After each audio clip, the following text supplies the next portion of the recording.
Hello, everyone. I am coming to you with Solidago canadensis goldenrod. So today I'm talking about goldenrod, and I'm going to be talking about my new program, Grow Your Apothecary monthly plant lessons. But first I'm going to do the goldenrod lesson. So I'm just going to check this over here. There we go. So yes, Solidago canadensis, as you can see, it's yellow. It is one that is blooming right now here in west central Wisconsin.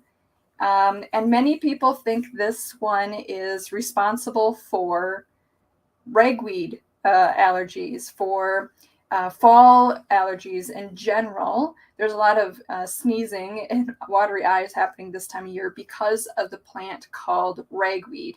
And ragweed can often be growing right alongside in the same area as this one, the goldenrod.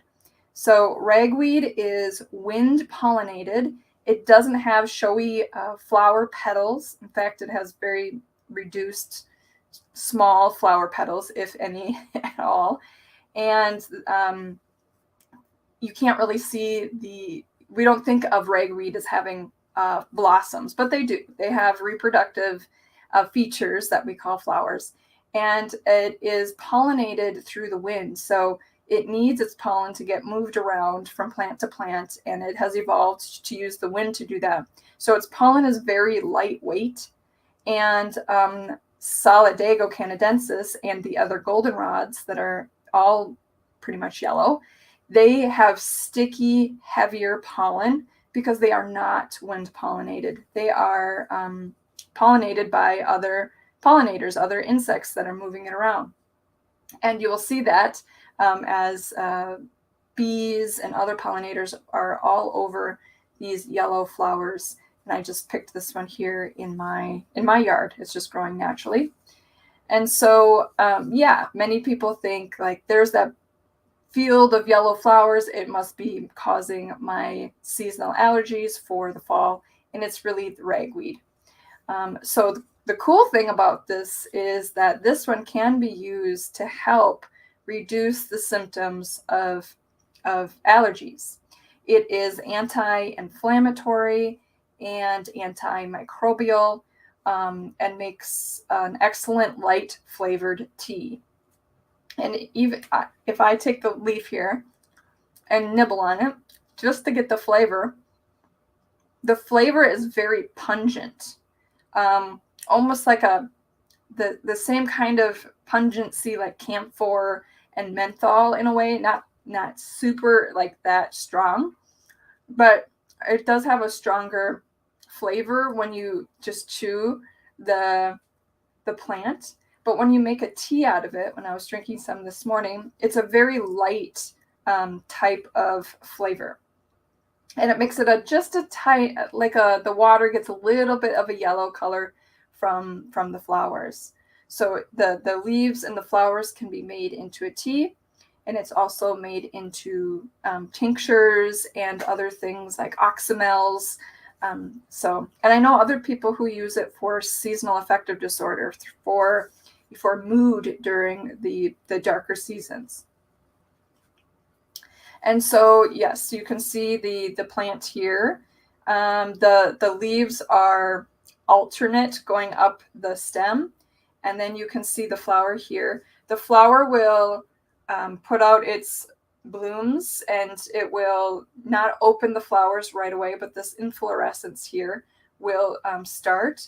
And then the flowers will bloom from the top, and those will bloom first, and then the ones further down will blossom too. So sometimes when you go to harvest it, it looks like it's still blossoming, but parts of it are brown on top. That just means it's been blooming for a while. So this one's a fairly recent open. You can see, you can see that these ones have not opened their flowers yet. The ones on the top are opened. And so these will continue to blossom out. I like to harvest it at the stage where it is now, or even closed more, because when you dry it, and I just air dry it hanging up on my wall as I do, and it can puff out as it dries. So sometimes when the flowers are really open already. As they dry, they kind of turn to puffs, and they turn whitish. So they don't always hold the yellow, but it helps if they're not fully open. Then they won't puff out as much. Okay, so drying it is really easy.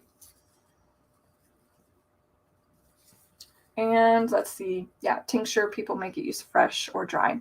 Mountain Rose Herbs, the company that I really like using, and I'm also an affiliate for. I do have a link for them as well. But they do have dried solidago and tinctured solidago. I think it's a different species, but I typically use Solidago canadensis because that's what grows here prolifically, and some people call it a weed. You can find it really easy in fields, and it just grows everywhere. It pops up all over the place. So it can be used and makes an excellent gentle tea. So that is that Solidago canadensis. Very interesting herb that grows here and gets often overlooked, but it can be used. Very anti-inflammatory, like I said, helps with, it's historically been used for urinary issues as well.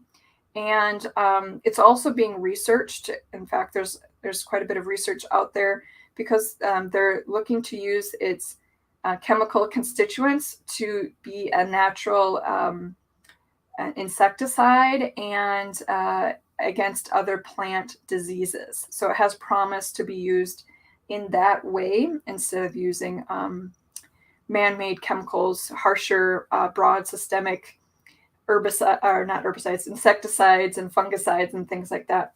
But they're looking to use this as the compounds of it to be able to spray onto other plants to keep away, damaging diseases and insects from on other plants.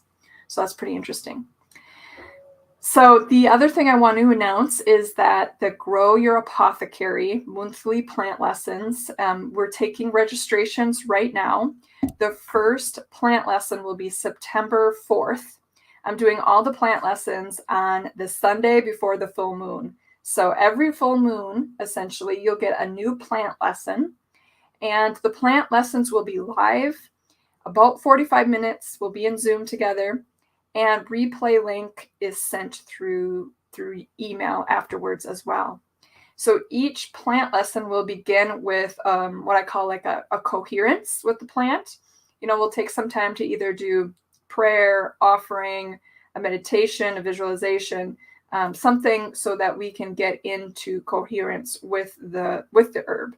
So we're going to be using analytical, intuitive, and creative methods to become in connection with the herb of the month, of the full moon. And the price for this is a monthly subscription, and you get to choose which option works best for you. So $22, $33, or $44 a month, you get to choose, sliding scale.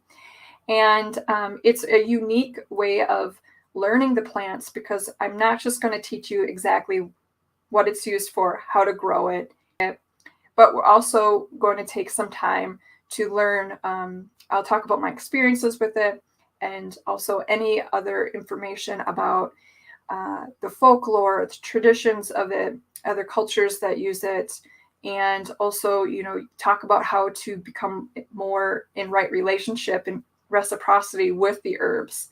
So that's why we'll start every lesson out with some coherence with it. So there's also a bonus that's happening. September 25th, I'm doing a surprise, kind of like a bonus for people who sign up for this month in September, and it's called a secret meeting. The secret meeting for the monthly plant Grow Your Apothecary program, and it's going to be the Sunday of the dark moon. And there's only been 2 Sundays where the dark moon lands on it. And this is going to be the last one, September 25th. So it's like the dark moon, the secret meeting. We're going to talk about making potions. So in a fun way. So if you're interested in more information on Grow Your Apothecary, monthly plant lessons. The link has been posted in my Facebook page, and I'll also post it after this live. I'll post the link to it. It just goes to a Google Doc, and you can get all the information there and sign up. And it's just a month to month, so you decide how long you're in it. You decide what price point works best for you. And like I said, they're about 45-minute lessons. And we'll also have time at the end for some sharing so people can talk about their experience with it. And so this is a really fun and easy way to start learning the herbs, one at a time, but also learn ways to deepen into the herbal plant knowledge, not just the analytical way. So that will be part of the monthly plant lessons too, is to talk about ways to interact with the particular plant that will be talked about for that full moon, and ways to work with it, not just in the analytical way. And I've found that if you take into account dreaming with the plant, taking time to sit with the plant, and interact with it as a being that it is, the depth of your ability to hold that information and remember the information long term is much stronger. And so when people ask me how I've learned so many herbs for identification and know my knowledge, it's because it's the relationship that's been built over time and the experience that I have with it. So it's not just about putting it into your apothecary and leaving it there. It's also about working with it, so all of its habits, how it grows, how it looks when it's harvested.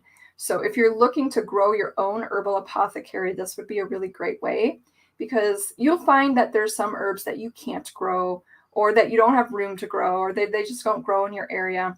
And so purchasing those plants is perfectly fine too. So some of you may grow your apothecary by purchasing the plants. Some of you may grow them. Some of you may make herbal remedies, and all of this will be touched on in the monthly plant lesson through the Grow Your Apothecary program. So registration is open now. September 5th is the first, or excuse me, September, is it the 4th? So it's September 4th. It's a Sunday. Yes, it's a Sunday. And that'll be the first one. They are at 1 p.m. Central Standard Time. So it's like I said, it's a fun way to learn the herbs and learn them in a way that brings in that coherence. So that is the new program. September is a great time to join because of the secret meeting, and also that we start really soon, which is September 4th. We'll be starting with wild black cherry. It's a tree, and we're going to start with that one and learn about it. All right, so thank you for watching. Let me know if you have any questions, and I will talk again to you soon.